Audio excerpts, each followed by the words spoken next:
podcast. Thank you.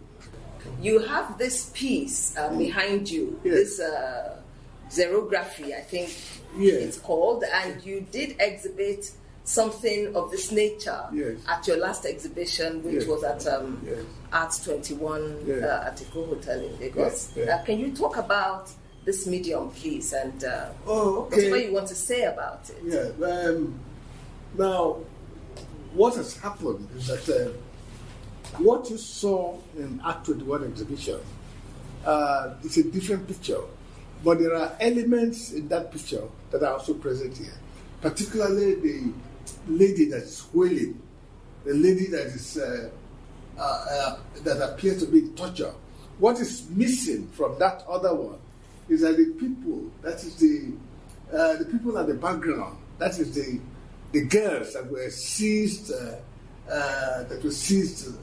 by the kidnappers. So this is about Chibok. Yeah, this is about Chibok.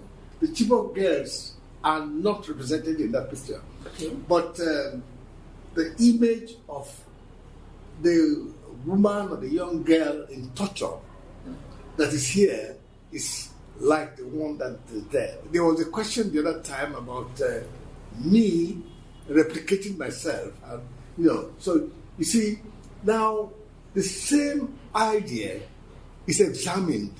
In the other one, it's just the picture of the tormented young lady. But this time now, the Chibok girls are put in the background. So to be able to accomplish that, we use the xerograph technique, which is using the camera and the computer to help the artist to create images and duplicate them and compose them. So it's xerography can be a kind of print, just use it to replicate one idea, but also it can be a kind of trying to examine images for a better composition and for a better enjoyment. Mm-hmm. So almost like an extension of an idea already explored in the previous version of the work, like a new chapter, adding new layers. You are seeking the ultimate expression, because I believe that in every expression you make, there can always be a better way of expressing that image. So there's a continuous search for that better way, and that's where xerography becomes very useful. Now, the point about duplicating yourself, have you received criticism about that? And if you have, what would be your response to people who say, but why duplicate your own work? No, they don't understand. It's really not duplicating. If one creates something that is similar to something else you have done before, one should examine the two works, and see whether there's some difference. Now, in my case, when you use an image that has been used before, you try to find out a better way of presenting an idea that has come to you. There's just not one way. Like when yam was discovered, for instance, let's take our local society. Okay. The yam, you can prepare yam in very many ways. You can pound it, you can fry it, you can make it into whatever you want. Chips and so on. So that is the same thing that the artist does. The artist, in his journey through life, discovers ideas, motifs, and then reworks them, re-examines them. It is this process of reworking and re-examination that creates similarities. But in those similarities, there's a new message in any particular work. You're 89 this year. How are you feeling? Are you as fired up about art as you've always been? I thank God for taking me this far.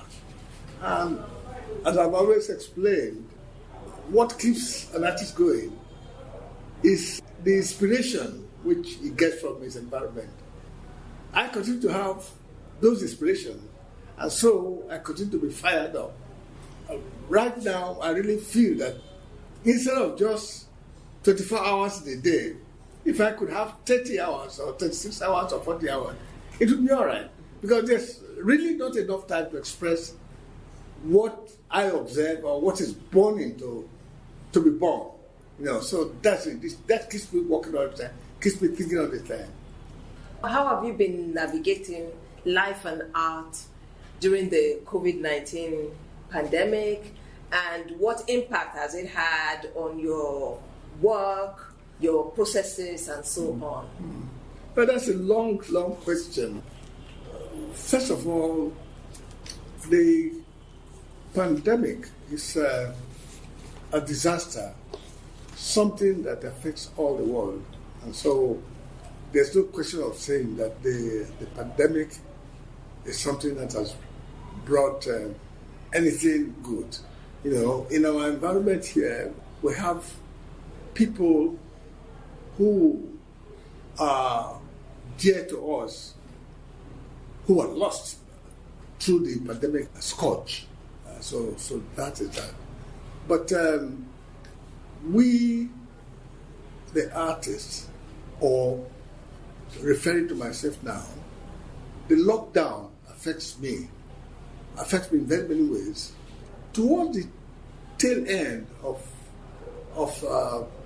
last year, when the pandemic was actually very high in the air, I had an exhibition, and the turnout was very low. It's lower than what I normally have, and so it has affected me because less people has had to see my show than it was before. So if there was no pandemic, I probably would have recorded more people. I probably would have asked school children to come in, market people, lawyers and all this to come in. Just one group going and the other one going. So the pandemic has affected that. The people who came were recused. So sometimes when they come like that, they had to ask a few people to go in at the same time when those are finished before the other ones come in. So that is how it has affected that. So that negated the joy, your joy in sharing your work with as many people as possible. Exactly. Less people have seen the work. But you see, on the other hand, artists need time and solitude. And the shutdown of many institutions and all prevents the artists from moving about unnecessarily. And so that affords the artist time to create, to think and to create. So that's the only good part which I found with just the lockdown. We're able to stay and then think and concentrate and all that. The other thing is that the pandemic, because of the inability to expose our wares, what we create, to a large audience or a larger audience, the virtual images created a new venue for exposing our works. Okay. People are able to, particularly the young ones, they are able to send their works out in space and people observe them. They even sell through that. I find your use of the word venue for the online platform to be very interesting. Yes, because a new venue for sale of artwork and for reaching out a larger number of people.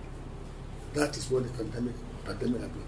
So while we're considering the bad side, we also have to record that as something that is good for the artists.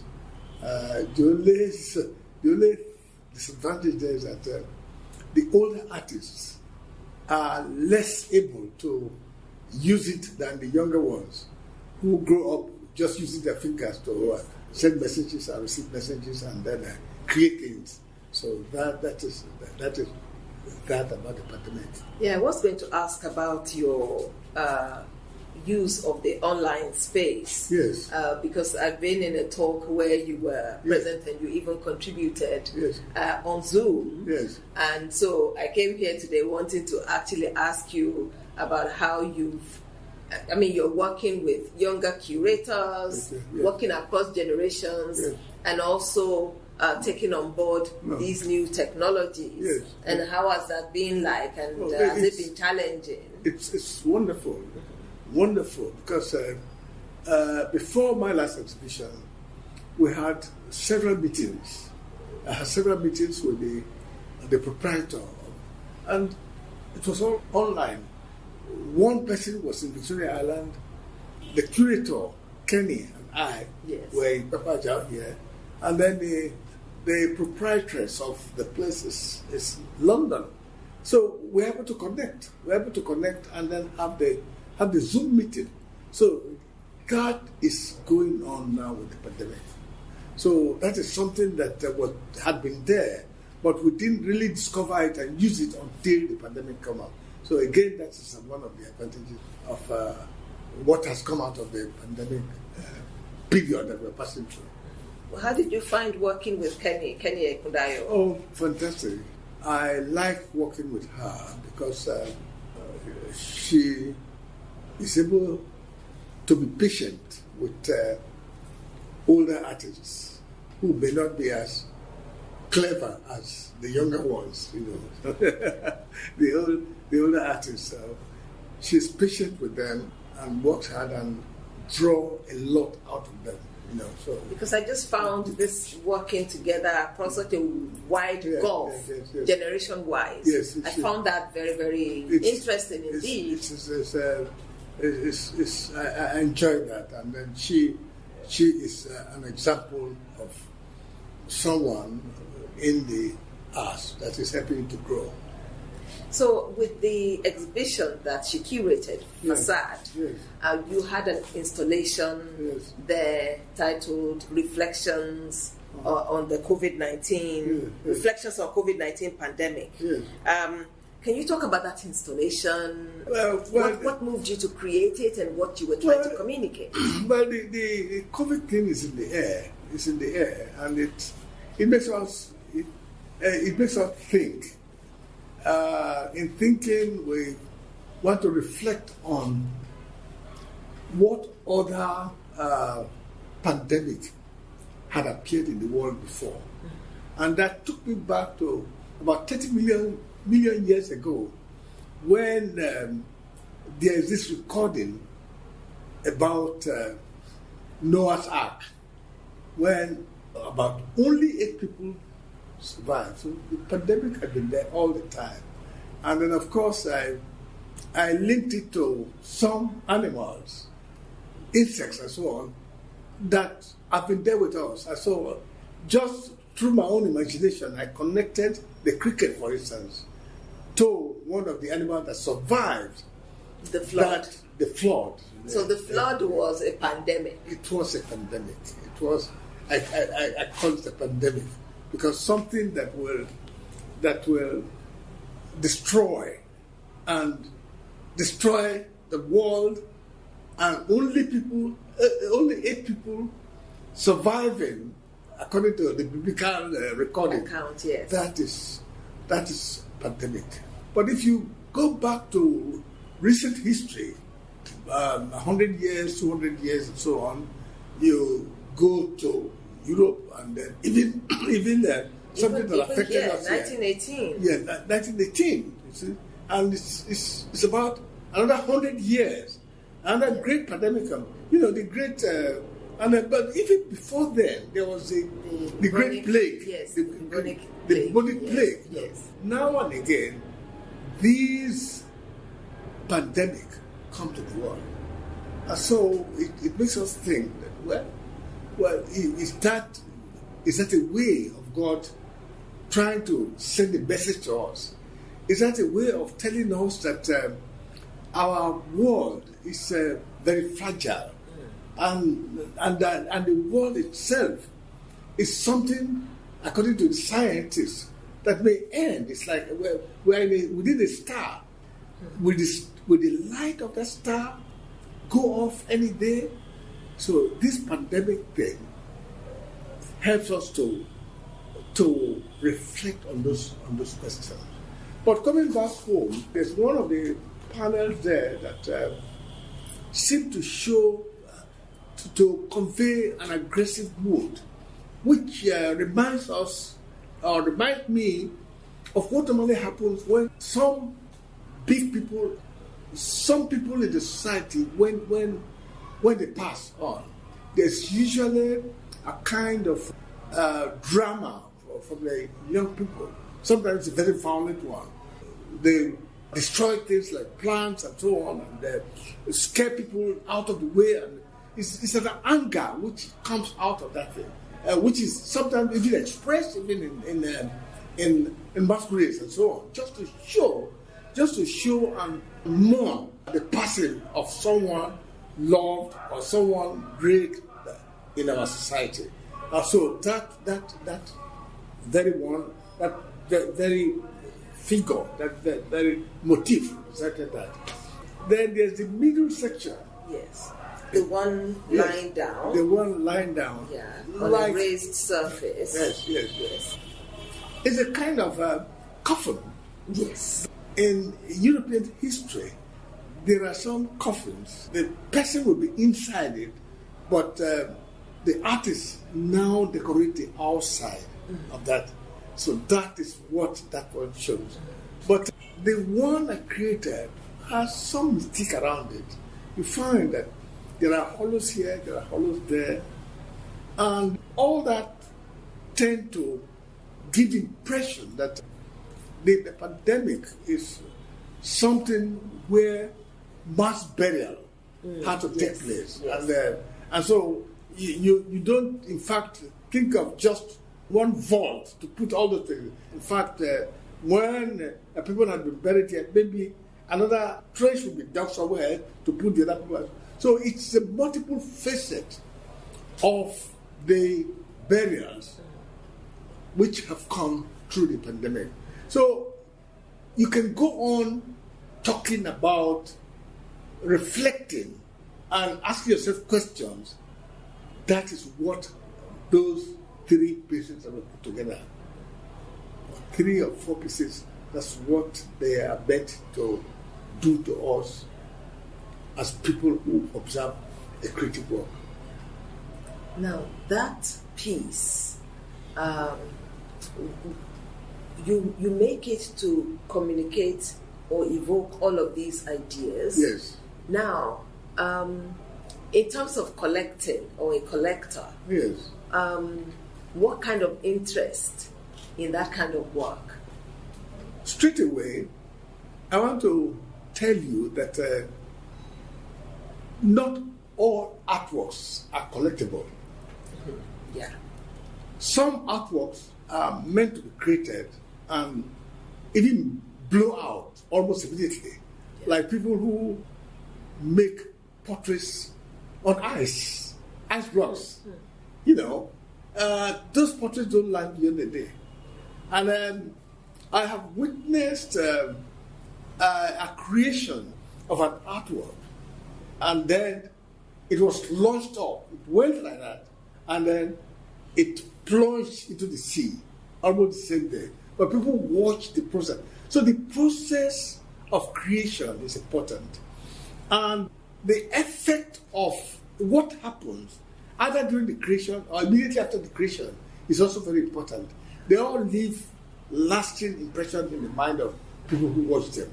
So the artwork may not be collected at all, but it still plays the role of reminding us of the beauty of our environment or things that are happening in our environment, or the artwork will help us contemplate or think about possible things that normally you wouldn't have thought of at all. Yes. That is what that work is. So art is essential to our contemplation of what it means to be human. It's part of it, yes. Contemplation. It helps us think. It helps us reflect. It also helps us imagine and create situations which perhaps we would not have created on our own. So those are the artworks fulfill those roles. Does art help us connect better with other human beings? Yes, of course. Art helps us to connect with other human beings, because if you create an idea that is important, very, very important, and that is relevant, other people will see it, and it will help them appreciate the importance of the idea that has been so captured. You know, there are many ways in which art helps us to connect with other human beings. Now, you know very well that much of the money that goes to some of these so-called civilized countries comes through tourism. Yeah, people come to see what you have done. They've come to see what you have done. People come to Nigeria to see what people have done. They come to see how you think, what life means to you. And this is art connecting with other people. And someone receiving the idea that the artist has created can perhaps be reminded that, oh, actually, maybe I've also had, it can help them better identify the fact that we're similar, we're the same, and we're all subject to the same issues. Yes. Yeah, it's that. And also, it makes them also know what constitutes art. Sometimes people are vague. They're not, they don't know what's art. But when you bring a simple thing like that to tackle a simple subject, they'll say, oh, so that is art. Oh, I can do something. You've been very, very, very committed to documenting your art over the years, even long before people started talking or paying lip service to the need to do that. What was it at the beginning that made you embrace that documentation, that very, very studious documentation of your work, your pieces over the decades? It's a kind of intuition. I just like making a few statements about what I have created. Writing and painting, they are all art. One is trying to bring out the thought in words, but the other one are trying to bring out the image. But later on, I actually found out that a book, an art book, is an artwork by itself. Okay. An art book is an artwork by itself. In the night when I'm not sleeping and I have books around me, I open these books and I am at the same time in the Metropolitan Museum in New York. I'm at the same time in the Prado Museum. I'm at the same time in the New Tate Gallery, looking at this things. You're at the Vatican collection, at the Smithsonian. Yes. So that is even while in your bedroom. Fantastic. So a book is so important. It's so important. And of course, if you are someone who is working, you need the kind of something you've done before to remind you about moving forward. About your journey. If you create things and you allow them to go, you don't remember them anymore. But if you put them together somewhere, now you just begin to look through, and then it will help you move forward. But one thing I have found is that a book that has been, and the artworks that were recorded or either in the sketchbook or in a book, you find that there are certain discoveries, certain things there that are very important that I never realized. So once you go back to them and see them, they help you to move forward. That's the usefulness of book. They give you new perspectives. Give you new perspective. Okay. Yes. What you didn't see before, you now see them again. And then it helps, of course, the book help other people to know you better. And also, because our backgrounds are very different, if you can write a sentence or two sentences about what you've done, it helps other people from a different background to appreciate what you have done and enjoy it better. But you see, I will say that more and more people, more and more curators should go into helping the artists to realize that. Yeah. Because what I'm doing now is really doing two people's job.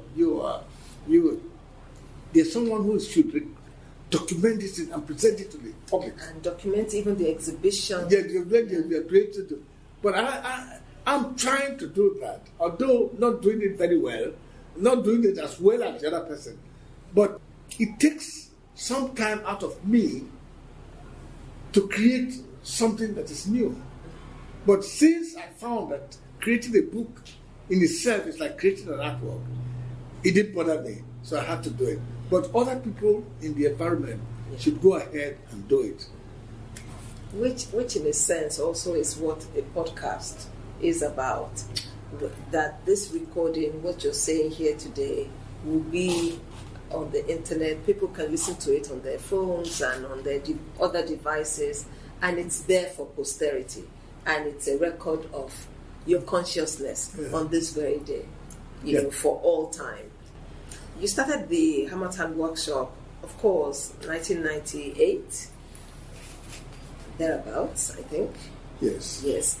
And this came from your own experiences as a younger artist, going to places like Haystack, Mountain School for Arts and Crafts in the US, and being part of workshops in Oshobo in the early 60s, and that led you to starting the Hamatan Workshop. I just thought maybe you'd like to talk about that a bit. Yeah, well, it's thank you for reminding me. I always begin by saying that in the art school, the lecturers are supposed to have watched the student and direct them. That they did very well in the art school in Zaria. But I was led by my peers were going into sculpture and painting. Peer pressure. Peer pressure. And I thought that painting and sculpture, rather than graphic, was the thing that can bring out an artist. And so I did painting, which was all right. I enjoyed painting.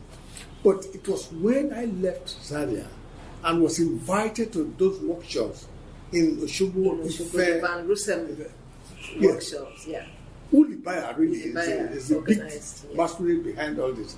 Invited me, and then I discovered that my talent was more for the graphics, and so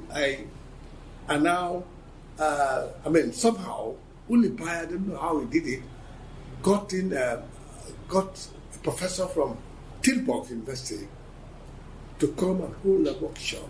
There were about 5-7 of us, late Wanboje, myself, Jim O'Brien, 277. We had a workshop, and that just changed me. That I should have done that in the art school. But of course, in the art school, we didn't have the facilities for printmaking. So I would have ended up just doing things for advertisement in the they call it the commercial section. I would have just done that rather than do proper graphics which involves printmaking, which is an art by itself. It's a major line of art as well. I wouldn't have been able to do that there in Zaria. But attending the workshop at Oshobo, Ibadan, yes, 1963, 64, thereabouts, opened me up, and I just decided to, I just went for 15-20 years. I was just held up in graphics, and I didn't do anything else. But the other thing that came into my mind was the fact that the workshop was something that catered for artists who they would not have an opportunity to attend schools, proper school, art school. And so I told myself that if I made good in the art and I wanted something to help the artists, I would institute a workshop similar to the Oshobo one. And that was when the thought of creating a place like that came to my mind. We had this house here, and within the late 60s and early 70s, there was a demand for people to come and just stay, watch, study. There were many people writing their dissertations on me and so on. And I found that this place became too small. Yeah. The studio here became too small. That was when the idea of creating a separate place out of the busy town came into my mind. And I chose that Maroto and chose it as your hometown. The hometown. We started building in 1990. About 1990. And it was only about 1998 that we were ready to do the first workshop. So really the idea of the workshop came before 1998. And the work preparatory to the workshop started years before. That's it. So that was it. So the Hamatan Workshop, for short, is an inspiration from what Onobrakpeya had done and from my experience at Haystack Mountain School of Art. And the idea is to now bring artists together, whether they are young, whether they are professors, whether they are just cultural engineers together. Whether they're formally trained or they're not formally trained. And then put them together to get ideas from one another and grow in the arts. You don't have to go to a university before you can create an artwork that can be enjoyed. Afterwards, the people who created the great Ife art, the great Benin art, the great Ugbo art, they are not known to have attended any university. So that is it. So you see, what has happened is that people who either were dropped out from schools or were young mothers, they now have opportunity. You saw that yourself. Yes. Opportunity to stay. Their children are crawling around and then they are learning something. Yes. After the workshop, what they have learned now become something that will give them livelihood. Yes, livelihood. They work and and people make confessions all the time. They say when they come here, the Bible will open like that, but they learn this thing, and this thing has given them this, has given them this, and they make those testaments all the time. So that is the Hamatan Workshop.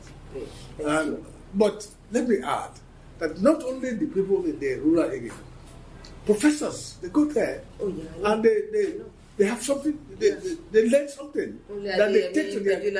So many people. They take something from there which they take to their own classroom. Not only Nigerians, not only Southerners, people from the north, people from Benin Republic, people from Ghana, people from Canada has come in, America has come in, Paris have come in, and someone from Sri Lanka and so on. So the place is international. Thank you. Why did you call it the Hamatan Workshop? Hamatan Workshop, because when we started, it was the place was a flood basin, and we could only really work well during the dry season, which is of course the Hamatan season. So we call it the Hamatan Workshop. Something that would take place only during the dry season. But now the flood has been really chased out, and we can do whatever we want any time of the year there at Agbaroto. Wonderful. Now, you mentioned Onobrakpeya. Yes. The Great Masquerade of that time, you called him.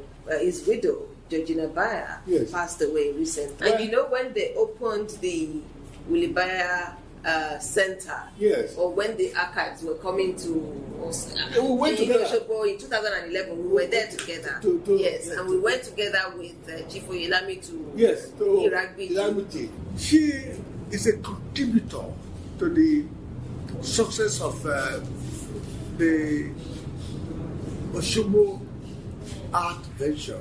She conducted many workshops. Judge Nabaya. Yeah, Judge Nabaya. They helped to conduct many workshops. And she's the second half of Unibaya. And part of the success which Baya has obtained in Nigeria will also be credited to her. So I wish that her soul rests in peace, and that the struggle which they began continue to be carried forward by other people. Because of your close association with the Oshobo artists, some people see you as, in some respects, maybe an Oshobo art movement affiliate or artist yourself. Yeah. Can you just talk a bit about your close association with the Oshobo art movement? Yes. After the workshop, I was actually exhibiting with the Oshobo artists whenever they had an exhibition in Lagos here. My works would be there, and there was a lady and a husband, Jim Kennedy and Dick Woodford. Okay. They opened up a place in Ikoyi. Oshobo artists would come on Wednesday evening, and then on Thursday there will be a show just for 2 hours only in these two people's house as well. So we were all exhibiting together, and I think there were a few occasions when the Oshobo artists were called to exhibit, and then I participated, but there was something that was different, that even may have embarrassed Ulibaya. Ulibaya worked with a German philosophy that the best place to bring out the genius is not in the academies, but in the workshop setup. And so, when myself, late Wangbuji, and Jimo Akolo were invited to the workshop where Ruvo Roslin was the director, it kind of sort of distorted his philosophy, because here you have those of us there, and on the other side you have people who never went to art school at all. I mean, Jimo was a lighting specialist. Yes, and yes. And then with the Droladipo Theatre Group. 377 was an entertainer. Yes. He would dance and all. So these people are put together with people who have spent many years in there. How come? So that was a problem that Uli was battling. But however, we went on. He gave me all the encouragement that could be given whenever the time was due. But you see, what then happened was that I was exhibiting with the Oshobo artists, particularly in the Jim Kennedy's outfit and some other outfits. But I started hearing some talk that I really do not belong to the Oshobo group, but I was using them to get on. I said, how come? How come? I was using... So that was when I stopped exhibiting with them. Oh. That was when I stopped exhibiting with them. Because really, the class was different, and they did not go to the art school, and we went to the art school. And I think Baya also later resisted some of the Oshobo people resisted their going to the academies to improve themselves. But Jima Bremo was very stubborn. He went to Abando Bedo to do a year course, and Uli, I'm told, did not like that very much because it deflated his philosophy. Mm-hmm. So that was my connection with the Oshobo artists. Yeah. They're my good friends. I work with them whenever, but exhibiting with them No, that stopped after that time. You've also talked about the influence, in that era, immediately after independence. You've talked about the couple, but also Michael Crowder around that period. Yes, Michael Crowder was also a pillar. Michael Crowder, working with Nora Machekodumi, were responsible for the independent trade fair exhibition. That was in 1960. 1960. That was where a group of us emerged. Make our debut. We merged. After the show, there was a lot of publicity around us, and that was when we started as contemporary Nigerian artists. So Crowder was one of the movers. Yes. You had exhibited as a student in Ughelli in 1959. Yes. What was that like? It was fun. It was again inspired by peer pressure. Grillo has been in Lagos, has seen Olabolu, has done this and that, and Uche had been to Jos, and Demas Mungo has followed the father to Ibadan and saw this, and this one has done this. So I said, okay, fine, I will do this exhibition. I wanted a job that holiday, and I didn't get a job in time, and so I decided that, okay, let me just have that show, and that was that first show. So it kind of removed the initial flag from, and that was in 1959. So over 60 years now, yes. And how have you found your journey, looking back at, and what keeps you going? Well, I want to say that the journey has not been too smooth, But what keeps one going is the excitement of creativity. Once you work on something and after a time and you get a result that is pleasing, then that gives you joy, that makes you want to attempt some other program, and then you just leave one to the other, leave one and get to there. If you have an idea, something that stimulates you, you're working on it. Now, before that one ends and so on, something else has come, and then you move again. So it is that kind of clockwork that has kept us going all the time, kept me going in particular. The idea always, yes, the idea, of the possibility of something. Something comes on, the change in the times, change in ideas, things that are happening technique-wise, or things that are happening in the society. They may be political, or a new awareness that you have got. The history or the mythology of your people have either not been recorded very well, or they've been lost, or something like that. So all those assignments coming one after the other, keep one going. So it's you lose the count of time, and so that's it. Sitting where you are now, yes, the Nigerian art scene today, is it where you thought we would be now, and also what are your impressions about the visual art scene in Nigeria today? Well, I want to tell you... Is it at all what you expected? I want to tell you straight away that I never expected anything. We went to school, and universities never existed at that time, and even art as a subject had broken down in the society. With the coming of the colonial people and so on, art per se was not now regarded as a subject which commands our attention and respect. Yeah, respect. So that was that time. But we found ourselves in it and tried as much as possible to convince ourselves and convince the people around us that art was important. And then we put all our ideas into it and talked about it like disciples. And so that's where we are today. So from art not being a respectable subject, from the artist not being respected in the society, we grew gradually to give respect to the arts and to make artists very respectable.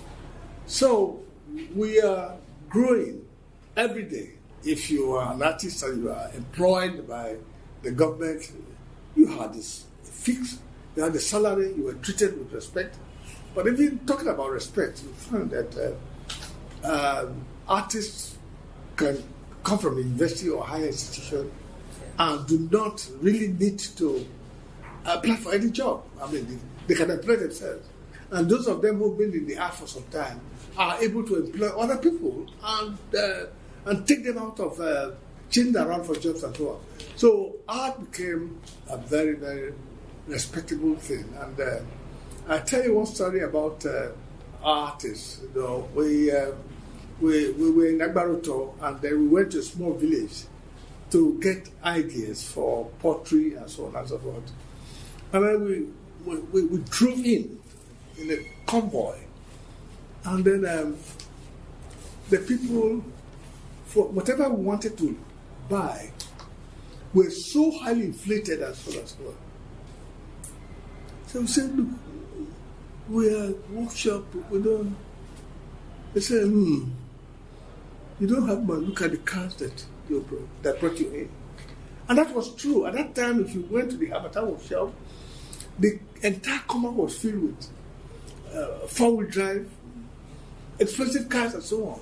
Professor, this, that. And so they had a very, very high image of who the artists are. So that is it. So over the years, we brought some respect. Some respect came to the artists, and then where we are today. In those days, some people would refuse to allow the children to go and study art. But then it's different. If your child shows any talent towards, shows any inkling towards art as this thing, you just say, okay, go. You say, you want to go to Yaba College? So Grillo said, go. You want to do this? Go. Yeah. But in those days, no. Bringing you closer to more recent times, there was the Zaria Art Society Legacy Exhibition organized by Art House Contemporary in 2019 with yourself and your colleagues, the Masawoko and Yusuf Gulo and so on. That exhibition was amazing, obviously, but it also came under some criticism for being held in a car showroom. And I remember you defended the organizers quite vigorously. But beyond that, you would agree that we do need a fitting institution in this country where canonical Nigerian art can be displayed in a way that is befitting, even more befitting, perhaps. Yeah. There's no doubt about that. And what is getting in the way of that, in your view? Yeah, there's no doubt about a befitting environment. So, we have cried for that many years. We're still crying. We're still asking the government to build us befitting galleries where we can show our works. But beyond that, those galleries will hold together our best works, which will attract foreigners from outside, and that will be a source of income to the country. So that, being as it may, does not take away from the fact that in the traditional society, when we have something good to show, like you have a bride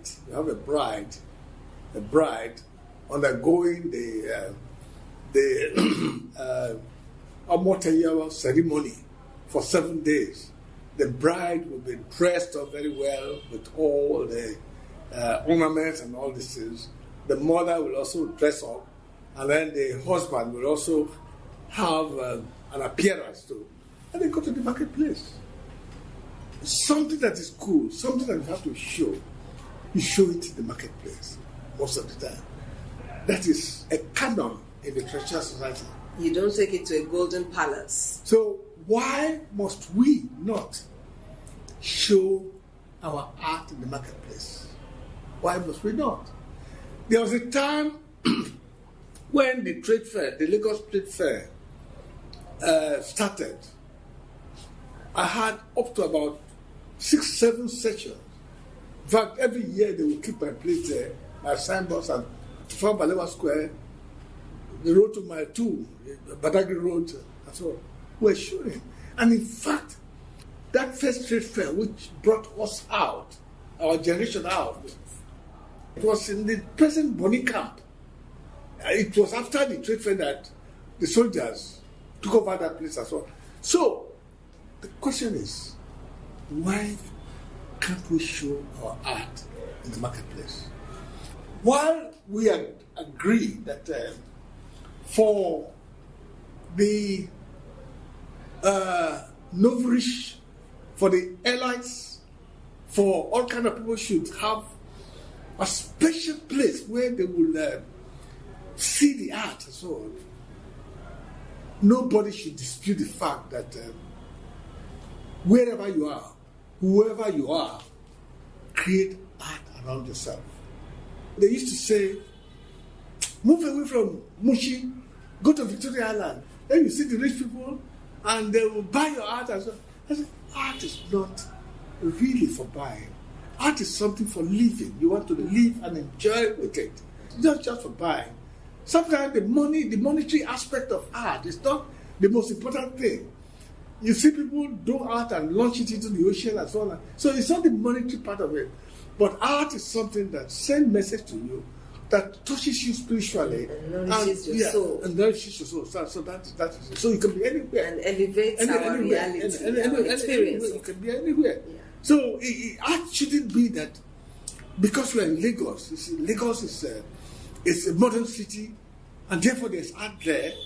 Or you are in London, or you are in Paris, and wherever you are, in your village, if there is the shrine that was done before, that when we were growing up, as you move from one village to the other, there was always an important shrine that you can see along the streets, along the main streets and so on and so on. But all those things they are all dying and so on. When I wanted to do the Hamatan Workshop, they said, okay, put it in Lagos, because people would say, I'm taking it to Albaruto. Yes. Yeah, so that the people there, that will do many things.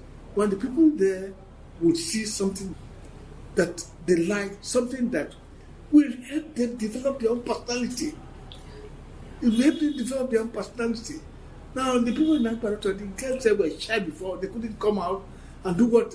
But nowadays, you go to Albaruto, they will do their traditional dances, they will give out their folklore, they will do this.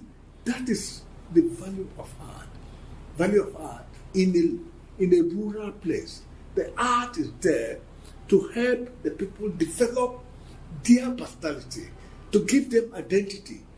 Why would you take that art and take it to the town, which sometimes is a metropolitan that does not have any character to any one single group of people? So, but if you go to these small places, there's a character there. There's something there that makes them unique. Put the art there to express that thing and make it more enjoyable by the people there. That will increase their consciousness and create their love to repair that place and make it the center of the world. Yeah. That is art. Yeah. Therefore, the Zaria show, could have taken place in Tafawa Balewa Square, could have taken place in the trade fair along Badagry Road, could have taken place in Mushi, it could have taken place anywhere. No regrets. Wonderful. Now, you're someone who believes that a painting is not necessarily something that is on a conventional canvas and that you can paint.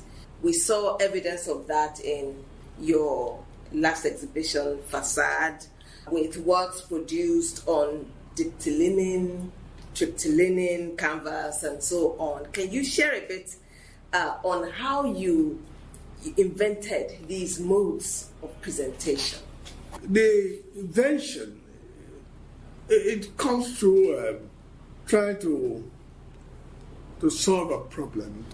You have an idea, you want an easy way to create the format that can bring out that idea without your laboring too much to create a new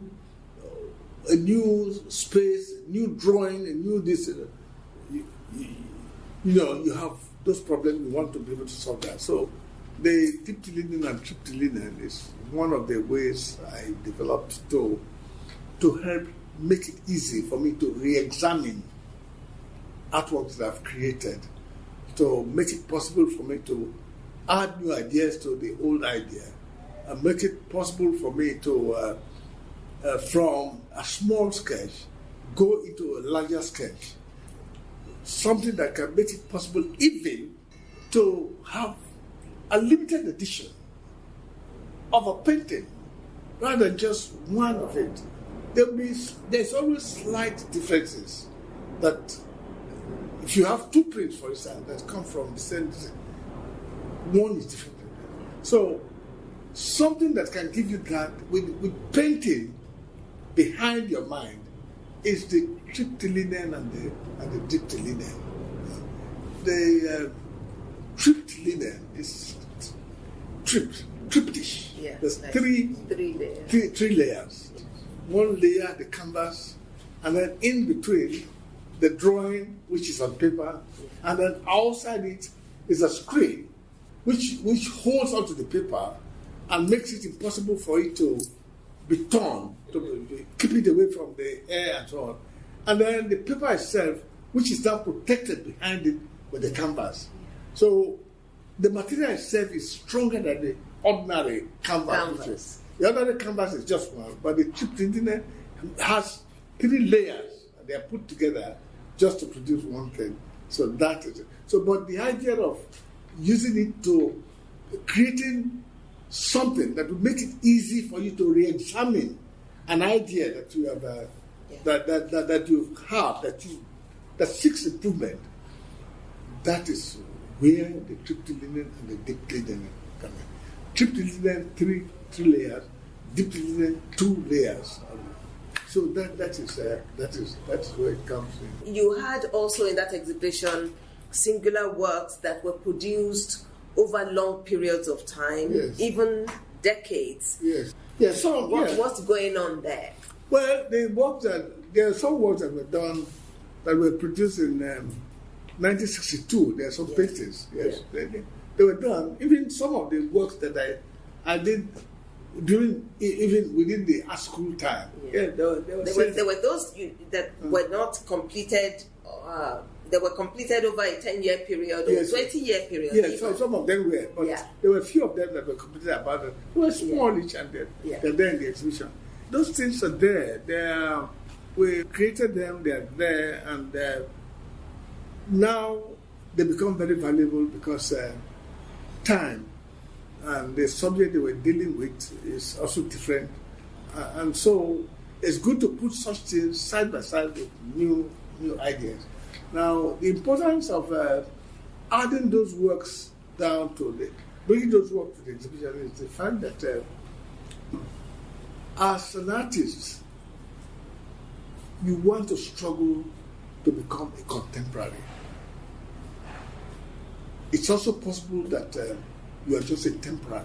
Mm-hmm. So if I had developed those paintings at that time, and I never moved away from the subject, which was maybe the mythology or the northern landscape, if I never moved from those ones, and I am in the 21st century, the first quarter of the 21st century, and I'm still working on those subjects, then really I can be described as a temporary. But if we did that and that period was over and you move to another period, something else comes in, either style, technology, innovation and so on comes in, and then you move out of that one, something else comes in, something that's happening in the nation, a new trend, a new decision, you are into it, and then again that is exhausted, you move again. So that's how the journey has been. Mm-hmm. So I strive to be a contemporary artist, not a temporary artist. And that is usually very difficult, to become a contemporary rather than being a temporary artist. You don't seem too bothered about rarity in art. Instead, you produce a relatively high volumes so that they will go round, as you have explained before? Is this your own attempt at a greater democratization of your art for greater accessibility? I think that's the word. Greater. And how do you respond to your critics who say that that you have sometimes that you have relatively higher volumes than maybe other? Well, the thing is that things should be more rare. The thing is the honeybee, the job is to produce new bees. The queen bee is not concerned how many bees are produced, but produces new bees. Out of that come the soldiers, the workers, and so on and so on. Well, that's the role of art. I mean, you have used the word democracy. Yes, democratization of art. Yeah. Yes. I'm not aware of the fact that I'm producing that. In fact, I'm not producing enough. When does one produce too much? We have about the population of the world today is going to 10 billion. So, in the lifetime of Picasso, because he was very prolific, I think he went as far as about 4,000 paintings or thereabout, a little more than that. So, those 4,000, you're looking at the world, this thing is so much. A drop in the ocean. Not enough. Picasso should have done double that work, double that amount of this in his lifetime. So the question of restricting yourself for one reason or the other should not even come to the life of the artist. When it comes to the life of the artist, you know that that artist is now being put under the influence of capitalism. Now, because he has produced one, and because he wants the value of that one to be so much, he will not produce anything near it. Yeah, and maybe the collectors also want to... No. Yes, capitalism in the fact that it's not even the one driving the engine of capitalism. It's the collectors who are now saying, who are saying, now you produce this one work, okay, you better retire and don't produce anything anymore, so that work now can be several billions. That's the collector's philosophy. You produce one, don't produce anything again. That is arch capitalism.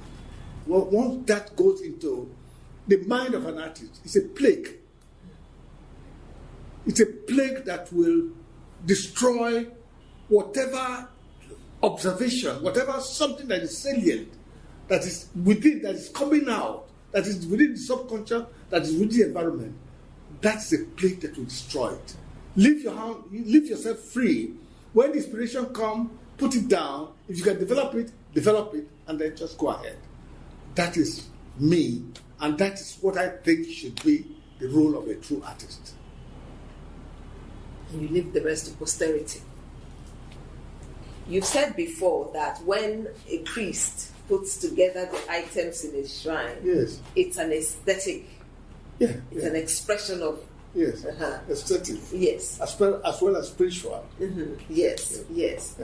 I just thought maybe you might say a word or two about your exploration of the aesthetics, the shrine aesthetics, let's say in some of your installations, for instance. Well, I want to say straight away that because we were born in the Delta area, where the shrine art is the highest development of art, that we have the obligation to really show the shrine, which in the modern way, the modern concept, we call installation. Yes. We have the right to bring it out. Now, this is the installation, is the idea of using a lot of, or bringing out a lot of objects now, putting them together to make a statement about something. And then what is very important about that is that the collection, there are many objects. These objects relate to one another and create a magic that is now very attractive and can produce some kind of beauty that we always find in installation. So that is it. So first, we born in the area and who lived through the area, lived through the time when these installations were used. Yes, in that environment. When these installations were used to talk to our gods, to express our beauty, to make statement about who we are and so on and so how on. we see the world. How we see the world. We have an obligation. We have an obligation to really tell the world about them. And the best way of telling the world is to borrow that idea and create installations and let those installations bring out the beauty of our environment. Indeed. Help us to tell our own story. So that is what these shrines or installations is doing for me. Your exploration of myth, folklore, Urhobo culture, Yoruba myths sometimes. Can you talk about how you think art should regard culture? Well, should art be a carrier of culture? Because we are in an environment where writing has come a little late. What we have recorded as folklore or what we have regarded art created become very, very important because it now become something that we can re-examine to tell us some of the things we do not even know that had happened in the past. The folklore, it comes in recorded music, it comes in recorded sayings, it comes in recorded even artwork. It helps us to bring out things that relate to our culture, which are forgotten. And once they are done like that, even our attempt to bring out such things, to bring them out, actually try to dig them out from the subconscious. They're there, those things are there in you. But when you play around and try to bring senses, those things they rub onto what you're doing. And then before you know it, the past which is forgotten becomes revealed. So we have obligation to really go as far back as possible to tell our own story. And if by doodles, going into art, if that can be the way to bring out what lay buried in us. They are there. Those things are in our blood, in our gene. If they can bring them out, then art would have performed a very, very good service to us as human beings. Which takes us to art as storytelling. And yes. I'm very interested in the intertextuality between your art and great works of Nigerian literature, your exploration of, aside from the books that your art has been, illustration for, but you've explored themes that are evocative of Gio Fagunwa's works, Amos Tutuola, and so on and so forth. What fascinates you about those authors? Real fascination comes from the fact that they talk about the other part of life that we don't see. They take our imagination beyond our present self and environment. And they also bring out our concept of what had gone before, of the longings, the thought about the people, the expectations, and what the people thought the world was like. And so it brings it out. Again, it takes us back to try to the fact that it is helping us to rebuild us as human beings, to tell the story of our past, and also to let us know more about who we are. Thank you. I'm quoting you now. Yes. The inside of an engine is beautiful. Yes. You once said. Yes. How did you become interested in working with engines to create objects of beauty? Well, simple. As a young man, I owned cars, and I used to be fascinated when the mechanic opened the engine and we start with this and that. So that is on the one hand. But as a child, I saw on the gable end of a building, of a mud building, a clock that was abandoned. The clock.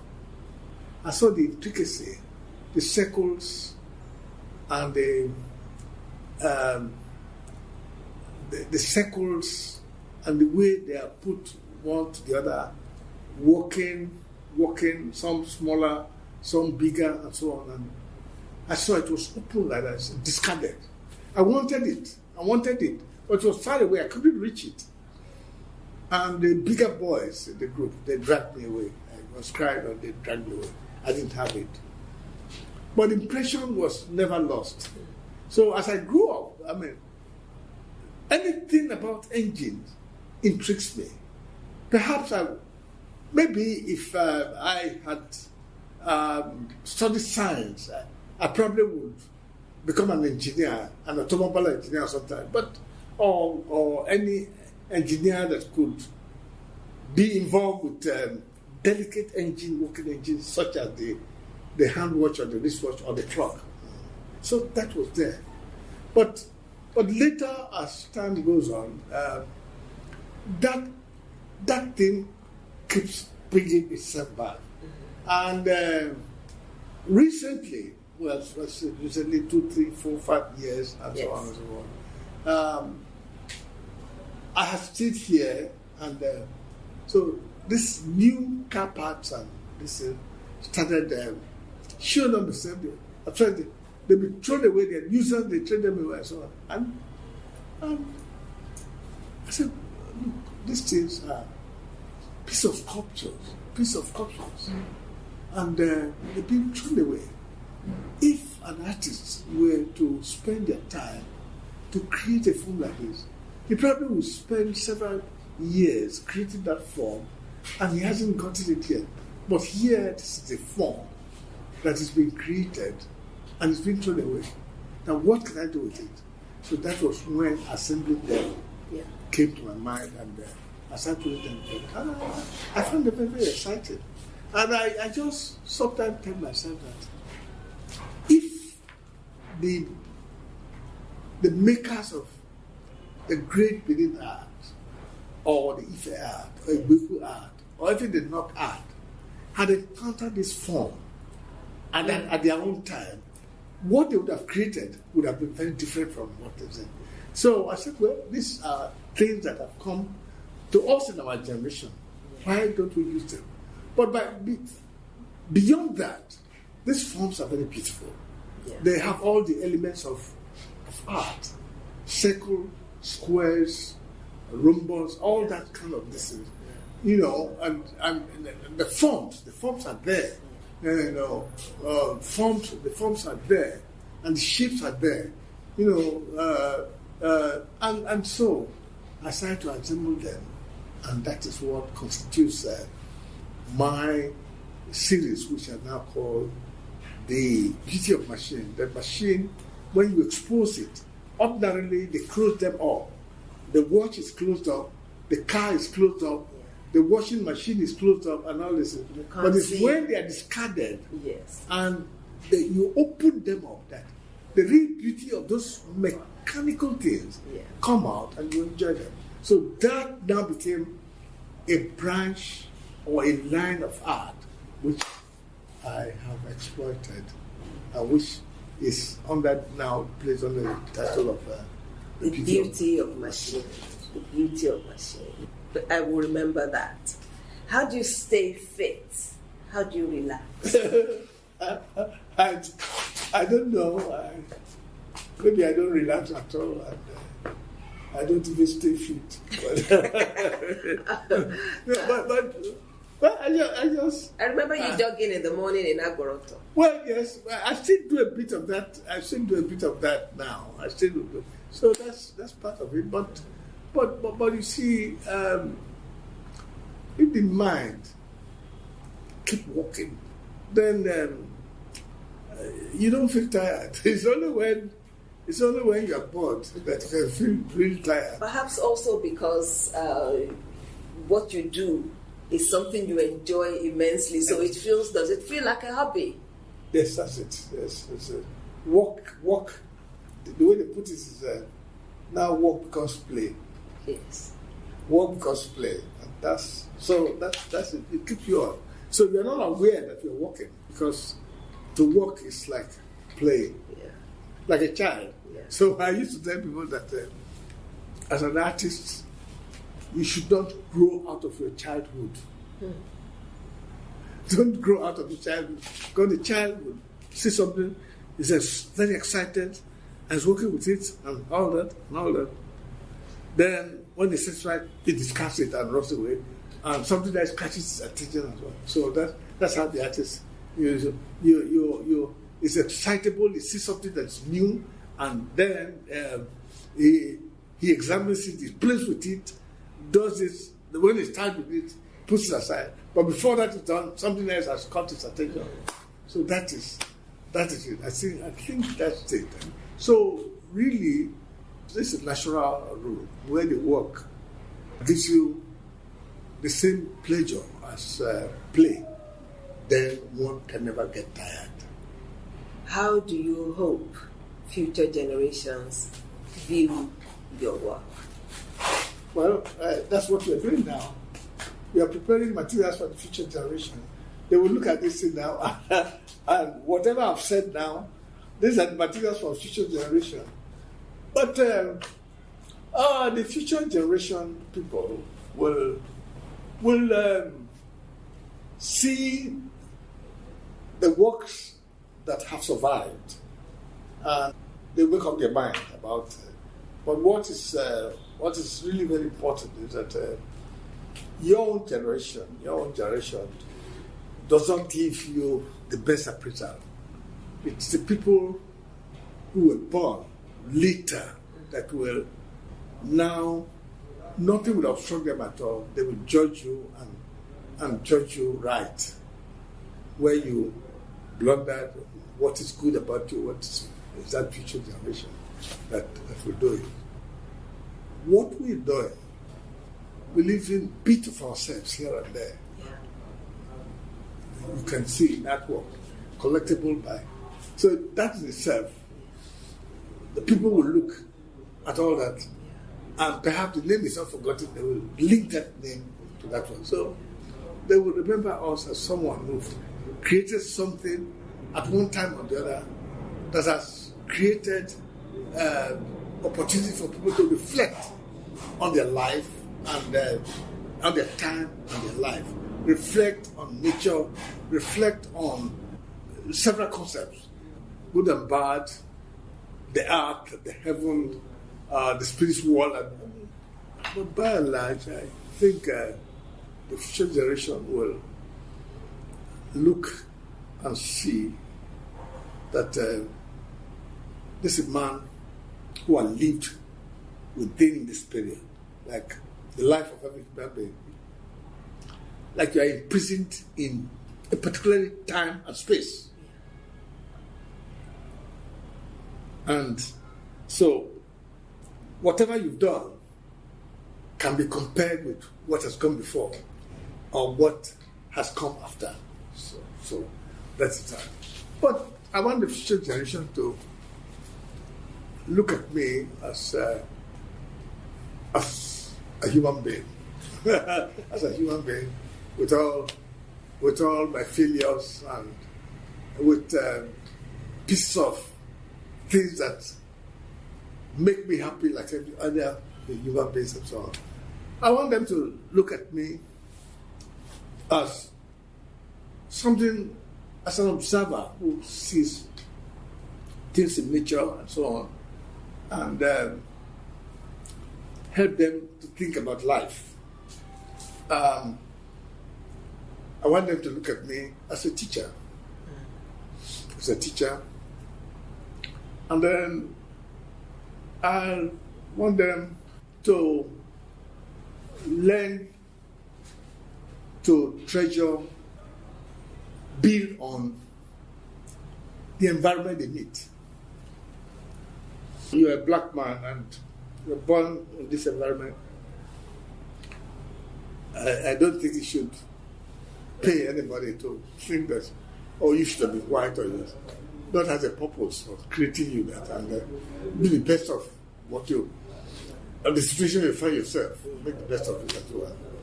And then I want the future generation to look at me as someone who is thankful for the life and thankful for the life God has given to him, and who prayed from day to day to make the best use of the time that God has given to him. So these are my prayers, and these are the ways I want the future to look at me. Thank you so much. Thank you for your time. Thank you. Papa Bruce Onobrakpeya. Thank you for talking to Art for the People podcast. It's an honor.